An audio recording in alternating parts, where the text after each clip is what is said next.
Richard, I've heard of general revelation before, but you're using it in ways that I haven't quite heard. Could you further clarify what you're saying about general revelation? Yeah, I guess there probably are ways that we talk about it in that lesson that are a little unusual. I'd have to think about what other people have said. I think this is probably the best way to go at it.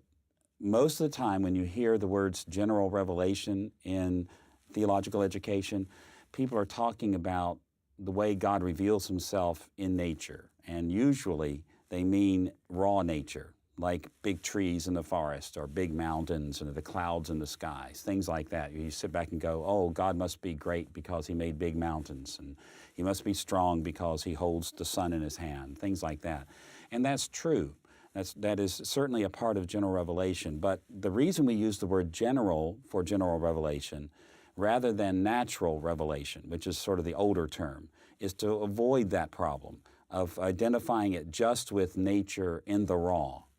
Because general revelation means God reveals himself through everything, generally through everything, to everybody in general. In everything in general and to everybody in general. And so that means that, oddly as it sounds, that general revelation also includes the things not just that God has made, but then that people have done with God's creation. And the key for this is Romans chapter 1, because in Romans chapter 1, Paul says that what has been made from the time of creation has revealed God to everyone, but then he goes on to say that the things that people do, and he starts listing off even perversions, like homosexuality and murder and hating parents and things like that, the things that we do with the world around us. He says even that reveals God's will to people. So as they experience those things, it's even further general revelation. So the way that we tend to think about general revelation should not be so narrow. It should include things even beyond nature in the raw, like automobiles or paper or books or televisions or satellites, whatever it may be, whatever we experience in life, whether it's natural state or man-made, as we say, it is a part of the general revelation of God. And what we mean by that is that it reveals something of the character of God, some dimension of God's character, and his moral will for us with respect to that thing. And that's basically all we mean when we say general revelation. But it is different than what I think you probably hear most of the time, say in Sunday school or maybe even in churches, because they do tend to focus on nature as it sits there rather than nature as it's been shaped by humanity.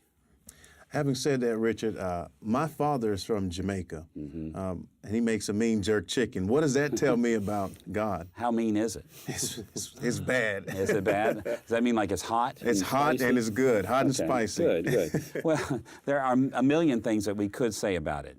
If you're looking at your father's jerk chicken through the eyeglasses of Scripture, which is really the best way to discover what these things mean, you could say a number of things. One, you could see that your father is doing something that is creative, and he is obeying the law of God when God tells us to have dominion over all the earth, including the animals on the earth.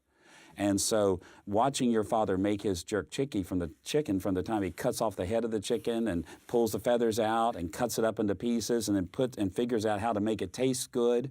Does it taste good? Oh, yeah. Okay. How he makes this, if you took a chicken in the raw and took a bite out of it, it wouldn't taste good.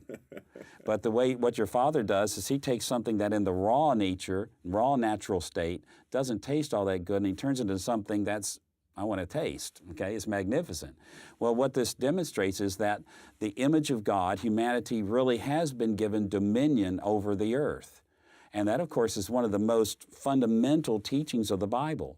And it's illustrated there by your father using it for the purpose of honoring humanity, feeding humanity, equipping humanity to do the will of God. Now, I don't know your dad, but if he's a Christian, then he's doing that even self-consciously. But if he's not a believer, let's just say somebody else makes good jerk chicken, and they're not a believer. And let's say they create a restaurant, and they're very careless in the way they handle the chicken, and so it becomes corrupted, it becomes spoiled. But they go on and serve it anyway. and they make a bunch of people sick.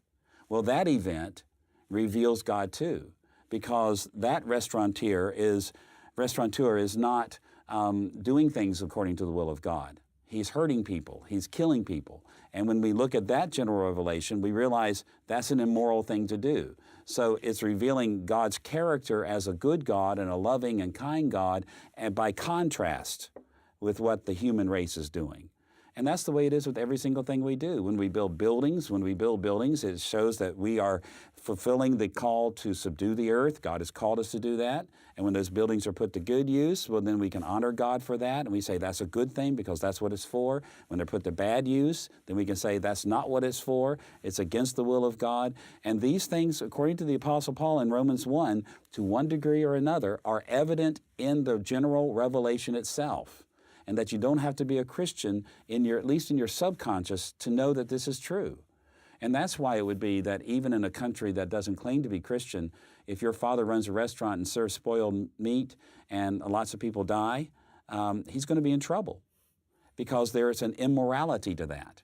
And even though it doesn't come straight from the Bible in, say, a pagan culture or a non-Christian culture, they don't root that morality in the Bible, they know it's true. See, this is the odd thing, is that there's no justification in a non-Christian culture, no ultimate justification for saying that it would be bad to serve spoiled jerk chicken. No justification at all. So why do they do it?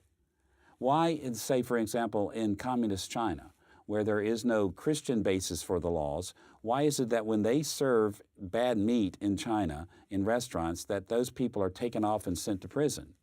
Why don't they just say, well, what moral basis do you have? Well, the reality is there's this consciousness of the revelation of God that the chicken or the beef or whatever meat it is has been given to humanity to be used for the betterment of humanity and for the honor of God. And so there are remnants of that even in a pagan culture. And so it is true what the Apostle Paul says, that when people use and then even abuse the creation, it reveals God's will to us. It reveals His moral character to us.